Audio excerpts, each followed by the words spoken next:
So unfortunately, all of the HTML we've written so far is technically invalid. Well, the document itself is invalid. These are correct tags and we're using them in the right way, but the overall document is flawed. We are missing some essential structure that is supposed to be there for every HTML document.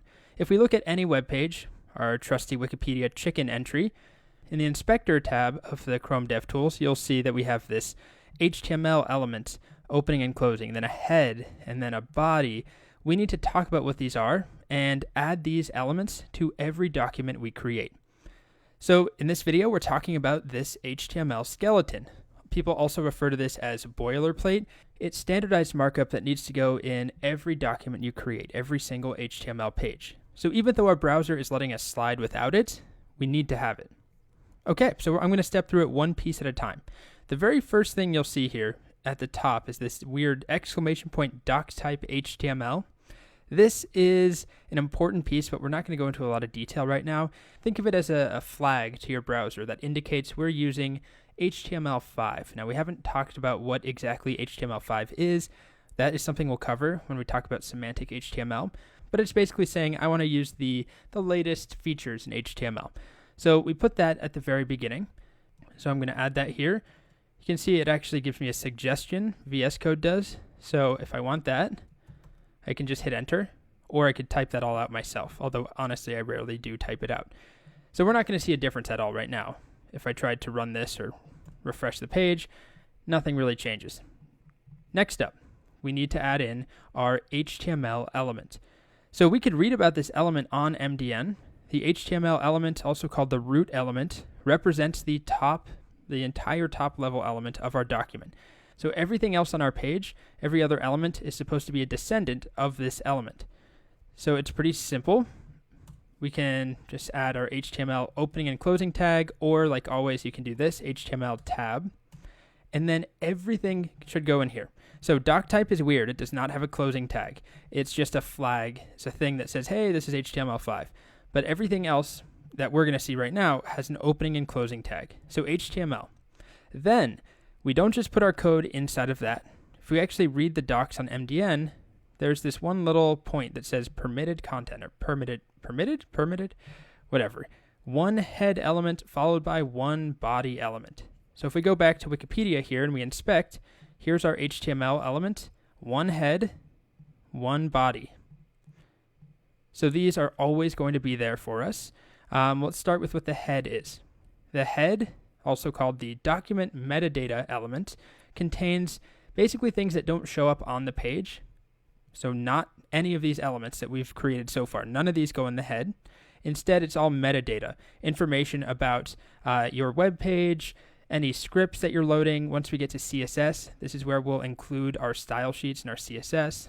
So nothing that actually shows up in the document itself. It's all meta information.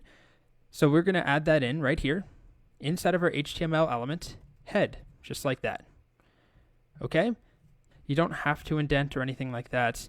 I like to, but you'll see some people who just do it all like this.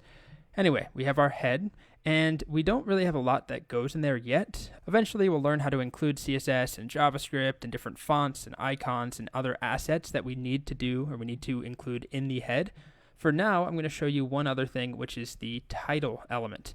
So the title element is going to define the title of our document, which is not, it might not be what you're expecting. You might think this is the title of a page or this is the title. That is not the case.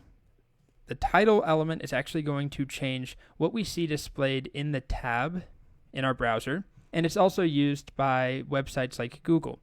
When we search Google, if I just search for MDN title, notice right here what this link says, title-html : blah, blah, blah, blah, blah.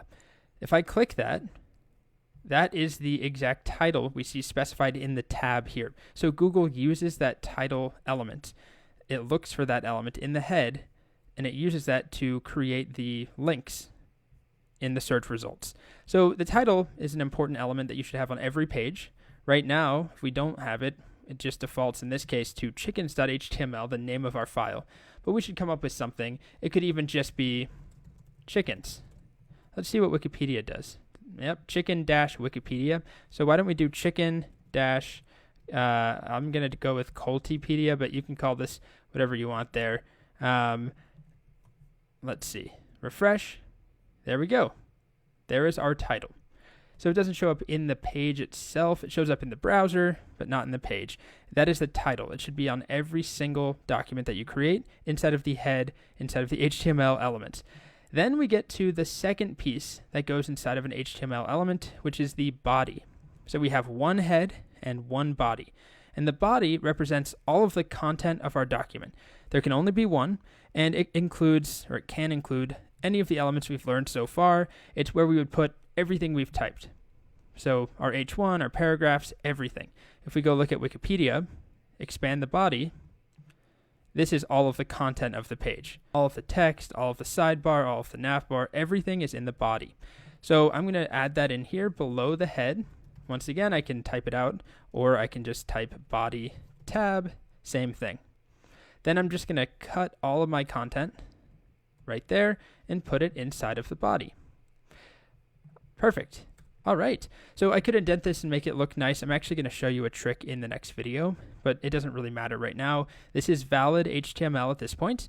And if I refresh my page, everything looks exactly the same. But if we inspect, we see now that we've got our HTML, our head, and our body. We've got our title showing up. And this is something you'll do for every single page you create. In fact, it's done so often that there's a shortcut to generate this basic skeleton, this boilerplate, inside of VS Code. If I just cut all of this out for a moment, if I type exclamation point and hit tab, look at what it gives me. Doc type, it gives me HTML, my head, my title, my body. Yes, it also gives us these meta tags we have not discussed, and it also gives us this language English thing. Don't worry about that for now. It's not going to hurt. It's good to have. So you can access that once again, just exclamation point tab anytime you're in an HTML document. So that's not going to work in a JavaScript document or something. But it's a very nice shortcut anytime you open up or create a new HTML document. All right, so that's our basic document structure. We will always follow that. You'll get lots of practice.